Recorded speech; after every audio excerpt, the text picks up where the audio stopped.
لا ئەنزەیمین ڕۆژی پێشانگای نێودەوڵەتی هەولێر بۆ کتێبەوە سڵاوتان لەبێت. ئەمڕۆ کۆتا ڕۆژی پێشانگا و تەنیا حەوت کاتژمێر ماوە بۆ کۆتایی هاتنی پێشانگا.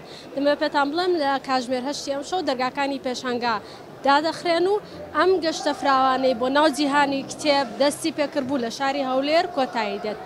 وەکو ئاماژەم پێدا تەنیا حەوت کاتژمێر ماوە بۆ داخستنی دەرگای پێشانگای نێودەوڵەتی هەولێر بۆ کتێب.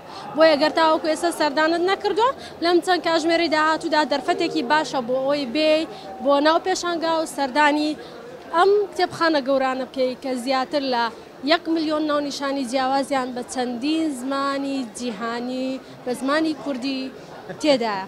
بۆیە پێشنیار دەکەم کە بێن و سەردانی پێشانگا بکەن. هاوشەوەی ساڵانی ڕابردوش ئەم ساڵ 1964 هاوبەشی میدیایی پێشانگاکە بوو و بەشێک لەلایەنە جیاوازەکانی پێشانگای بۆ گواستنەوە پیشانیدان. لەگەڵمان بن لە چەند کاتژمێری داهاتووشدا بەردەوام دەبین.